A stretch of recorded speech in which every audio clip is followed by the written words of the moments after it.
O ex-presidente Luiz Inácio Lula da Silva, do PT, e o presidente Jair Bolsonaro, do PL, vão disputar o segundo turno das eleições. A votação será no dia 30 de outubro, último domingo do mês.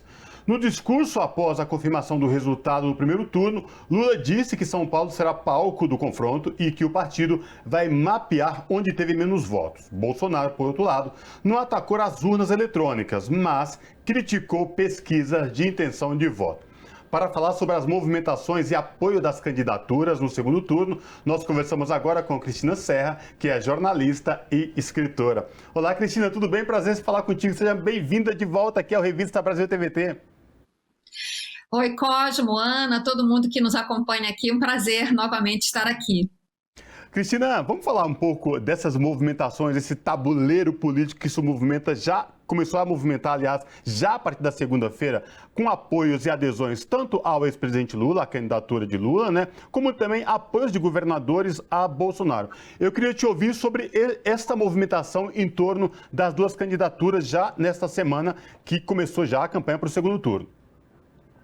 Vamos lá, tem movimentações muito importantes, né? O Lula conseguiu apoios políticos muito importantes, ampliando, né, a frente de apoio a ele. O apoio declarado e bem claro e evidente do ex-presidente Fernando Henrique Cardoso, com aquele tweet, com as fotos, né, dos dois juntos, anos atrás, uma foto em preto e branco e uma foto mais recente. O apoio da candidata que ficou em terceiro lugar, a Simone Tebet, e é de se lamentar, aqui um pequeno parênteses, né, que o apoio do Ciro Gomes, que ficou em quarto lugar, não tenha sido um apoio claro e explícito, fecha parênteses.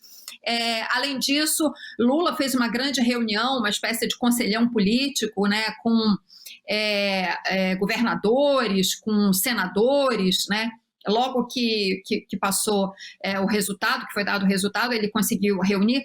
E o apoio muito importante também, né, dos economistas que fizeram o Plano Real, seguindo o apoio declarado de Fernando Henrique, o apoio desses economistas.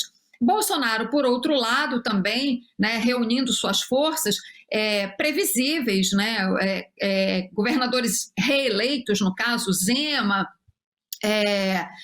Cláudio Castro aqui no Rio de Janeiro e Romeu Zema em Minas Gerais, apoios que já eram esperados, enfim, e outros apoios políticos também, né, numa espécie que a gente viu aí durante a semana, uma espécie de disputa de fotografias, né, que todo mundo arregimentando os seus exércitos, né, e mostrando isso para o noticiário e para o eleitor.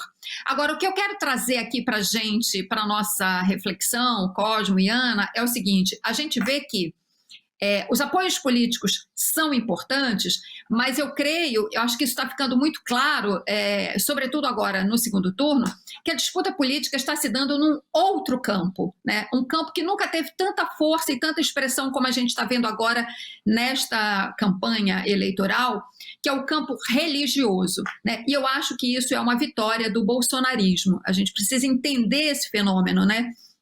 O bolsonarismo, a direita e a extrema-direita, né, a extrema-direita conseguiu, digamos assim, deslocar o eixo da disputa política para o campo religioso. Eu particularmente acho isso muito negativo, acho uma perda muito grande, porque eu acho que a única religião, né, que deveria prevalecer no campo político é o respeito à Constituição e nada mais. Mas esse é um dado da realidade, isso está explícito e é com essa realidade que a gente tem que trabalhar. Cristina, você mencionou nessa sua primeira análise a carta dos economistas Pércio Arida, um conjunto de economistas, 4 economistas que fizeram essa carta dizendo do seu voto em Lula, apoiando Lula. Isso me parece que amplia um pouco mais o campo de apoio de Lula, né? Queria que você pudesse comentar isso, qual a importância disso, pensando no futuro realmente, né? Nesse possível mandato de Lula a partir do ano que vem, como isso pode mexer também com a relação com o mercado. Eu acho que é um apoio muito importante e pensando exatamente no futuro, como você está falando, né, esses economistas que fizeram o Plano Real e que dão esse apoio a Lula, eu acho que é importante a gente fazer uma conexão política aí. O Plano Real foi feito no pressuposto de que nós teríamos um país democrático, né? Não se pode fazer uma mudança daquela envergadura, como foi feita com o Plano Real, sem ter um país comprometido com a democracia. Então, eu vejo esse apoio dos economistas, a importância desse apoio ao Lula, né, com essas duas chaves, a econômica e a política. A política é um reconhecimento desses economistas de que Lula é, de fato, né, quem pode manter um ambiente democrático no país, né, para fazer qualquer mudança no campo econômico, inclusive. E vejo aí um outro aspecto importante, que é também consolidar, né, o respeito de Lula à responsabilidade fiscal, coisa que Lula fez quando era presidente, né, manteve o respeito à responsabilidade fiscal, né, e é importante reafirmar esse compromisso agora. Então, esse apoio dos economistas a Lula, né, de uma certa forma, é como se eles estivessem dizendo: nós vamos apoiar Lula porque sabemos do compromisso dele com a democracia e também do compromisso dele, né, com os fundamentos da responsabilidade fiscal, né? Acho que é um apoio importante nesse momento, né, que Lula nunca, eu acho que ele nunca deixou dúvidas quanto a isso, mas, digamos assim, o mercado cobra dele o tempo todo, né, esse compromisso, né, com respeito aos fundamentos fiscais, né, como se ele deixasse margem para alguma dúvida. Então, é importante, nesse sentido, o reforço, né, do apoio desses economistas, porque é isso que eles estão dizendo: olha, nós não temos dúvida de que Lula tem compromisso com a democracia e que tem compromisso com a âncora fiscal, né? Ou seja, a preocupação de Lula com as políticas sociais que ele se propõe a fazer, como fez também no primeiro mandato, né, não exclui, né, o compromisso com a âncora fiscal. Eu acho que com esses contornos que eu vejo a importância, né, desse apoio do grupo de economistas do Plano Real a Lula. Sem dúvida, é um reforço muito importante que amplia muito mais as alianças, enfim, o apoio da sociedade ou de certos setores da sociedade que não estavam, digamos assim, claramente comprometidos com a candidatura Lula. Eu acho que isso fica muito explícito agora. Cristina, você trouxe um posicionamento no que diz respeito às disputas de narrativas nesse segundo turno, e o que vem se consolidando, né, entre apoios, tanto a Lula como a candidatura de Bolsonaro.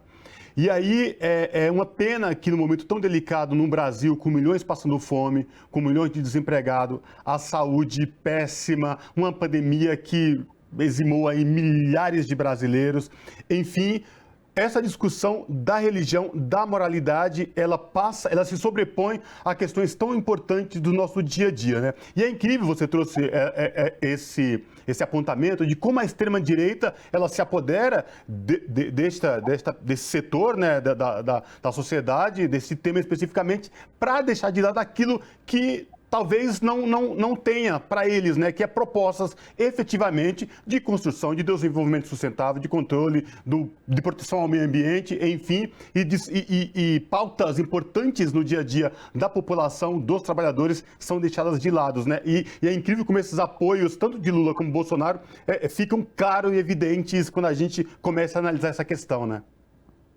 Exatamente isso, quer dizer, arrastar a agenda e a pauta da campanha eleitoral para o tema religioso foi uma estratégia de Bolsonaro, foi uma estratégia da extrema-direita, porque aí você está falando de dogmas. Quando você fala de dogma religioso, qual é o debate político que você consegue fazer, né? Então, com isso, há uma desqualificação do debate político na campanha eleitoral. Campanhas eleitorais sempre foram momentos muito importantes de discussão de projetos de país, né, de qualificação do debate. E a gente já vem vendo uma degradação dessa discussão ao longo dos últimos anos, né? Inclusive os debates na televisão expressam de forma muito grotesca isso que eu estou falando.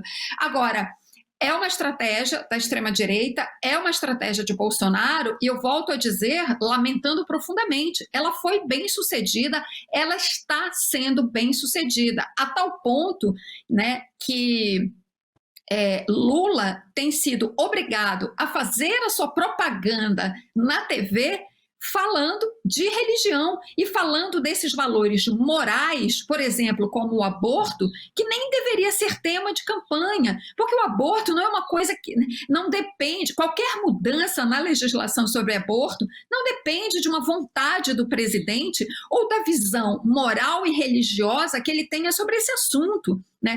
Aborto, qualquer mudança na legislação depende do Congresso, né, e eventualmente de decisões do Supremo Tribunal Federal, né? Nós, só para lembrar, né, nós temos há muito tempo, há muitas décadas, a legislação brasileira sobre aborto permite o aborto em caso de estupro e de risco à vida da mãe. E, graças a uma decisão do STF, isso foi ampliado para a possibilidade para os casos, né, em que o feto não tem cérebro. Pronto, é isso que nós temos, né?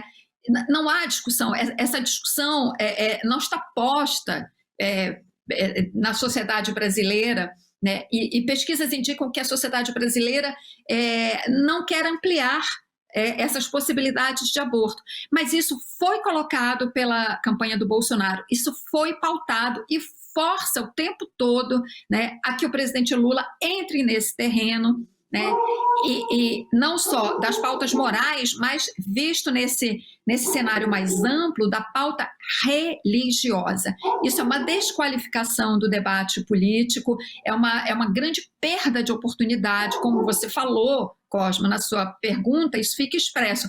Você deixa de discutir a pauta que interessa, né, para a amplíssima parcela, a grande maioria da sociedade brasileira, que é a população pobre, né, que é a questão da fome, de salário e de emprego. Então, é uma grande perda de oportunidade, mas é a estratégia, porque, claro, Bolsonaro nesse terreno vai muito mal, né? Lula tem nesses temas, né, a sua agenda principal, e com isso Bolsonaro consegue desequilibrar completamente o debate eleitoral.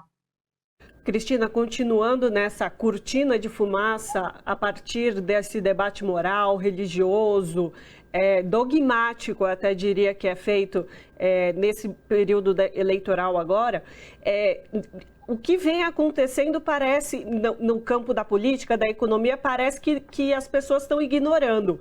Aumentou-se gasolina no exterior, mundialmente, o governo federal bloqueou, congelou um orçamento para as universidades federais, houve uma nomeação de concursados federais, o que é contra a legislação em período eleitoral. Houve aí mais uma ação do que se chama estelionato eleitoral por parte do Bolsonaro. Isso tudo a gente pode avaliar também que essa cortina de fumaça moral é para abafar isso que o governo Bolsonaro não está conseguindo controlar até dezembro para que não estoure? Completamente, eu acho que é isso que você falou, é cortina de fumaça, né? É a névoa da guerra também, é uma expressão militar que existe, que expressa bem esse momento que a gente está vivendo. Bolsonaro não respeita nada, não respeita limites, não respeita lei, né? Então ele está usando a máquina de forma completamente abusiva, né? Nós estamos diante, esses exemplos que você mencionou, alguns deles, né, expressam um uso abusivo da máquina, do ponto de vista político e econômico. E as autoridades eleitorais, o TSE, não têm sido capaz, né, não tem dado conta desse abuso de poder político e econômico, lamentavelmente. Assim como o TSE também não tem dado conta de conter a indústria de fake news também, que o campo bolsonarista tem usado de forma avassaladora nessa eleição. Avassaladora. O TSE fez um esforço de fazer acordos com as big techs, né, com todas essas plataformas digitais para evitar fake news, para impedir o discurso de ódio e etc. Isso, eu venho falando, isso é enxugar gelo, né? Essas big techs, as plataformas digitais em geral, operam completamente fora do radar das autoridades, né? E a gente está vendo o resultado, né? Essa coisa de... uma das fake news que eu vi com mais intensidade esses últimos dias. É até perigoso repetir, porque você acaba propagando, né, essas fake news, mas a história dos banheiros unissex, gente, o que é isso? Entendeu? Então, assim, é com esse tipo de estratégia que a gente está lidando, que é criminosa. Mas, enfim, voltando à sua pergunta, é isso mesmo, o cenário econômico, em que pese você ter alguns indicadores até apontando alguma melhoria aqui e ali, a verdade é que quando você tem num país 33 milhões de pessoas passando fome e outros tantos milhões e milhões e milhões com insegurança alimentar, este é o assunto principal para ser discutido, né? Infelizmente, por tudo isso que a gente está conversando aqui, a campanha do Lula não conseguiu pautar esse assunto. Conseguiu em alguns momentos, mas a gente está vendo, sobretudo agora, no momento decisivo, que é o segundo turno, a pauta moral, a pauta religiosa tomou conta, pelo menos agora, nessa primeira semana de debate no segundo turno, né? A pauta moral e religiosa se sobrepôs à agenda econômica. Isso é muito ruim, né? E é preciso fazer um esforço muito grande da campanha do Lula, né, para pautar esses assuntos que realmente interessam a maioria do povo brasileiro. Cristina, nosso tempo está chegando ao fim, mas ainda tem um tempo e eu quero te ouvir a respeito do Nordeste, né?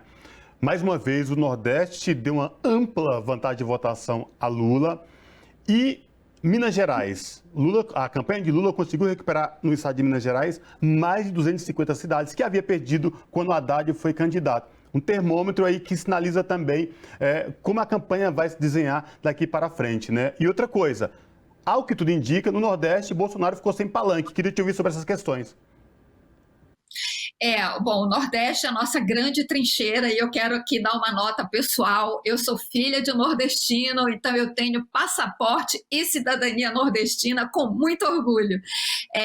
Mas sim, o Nordeste deu essa grande trincheira, como eu falei, e acho que pode até aumentar, sobretudo com essa provocação do Bolsonaro contra nordestinos e essa reação, né, que a gente tem visto em muitos vídeos discriminatórios, pavorosos, espalhados aí em redes sociais. Acho que isso mexe com o brio do eleitor nordestino e pode aumentar ainda mais o percentual de votos de Lula no Nordeste, né? Espero que isso aconteça. Agora, Minas Gerais é um estado crucial para essa eleição, né? Foi bom você tocar nesse aspecto, porque eu no dia da eleição, vendo o mapa ali naqueles primeiros momentos, eu observei que você vê a votação de Lula e de Bolsonaro em Minas Gerais, os percentuais são praticamente os mesmos da votação para presidente em nível nacional.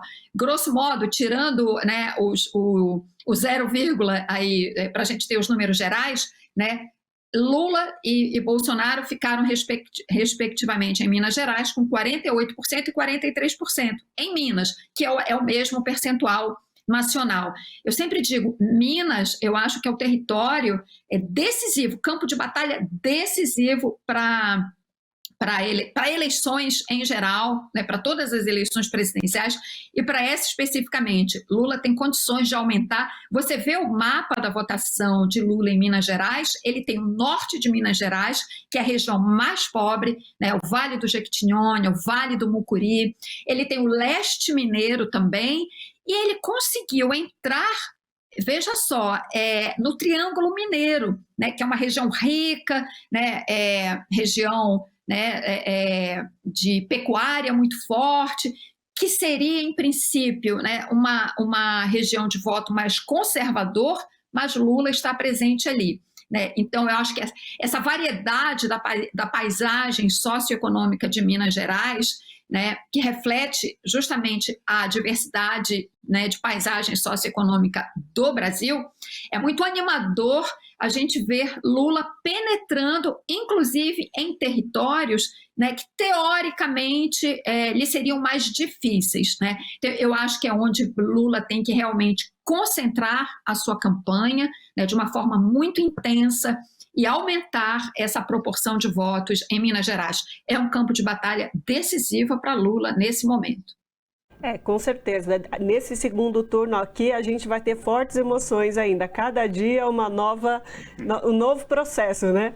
Conversamos com Cristina Serra, que é jornalista e escritora. Cristina, mais uma vez, muitíssimo obrigada pela sua participação aqui com a gente. Obrigada, Ana, Cosme e todo mundo que estava aqui com a gente também. Até a próxima. Abraço. Abraço.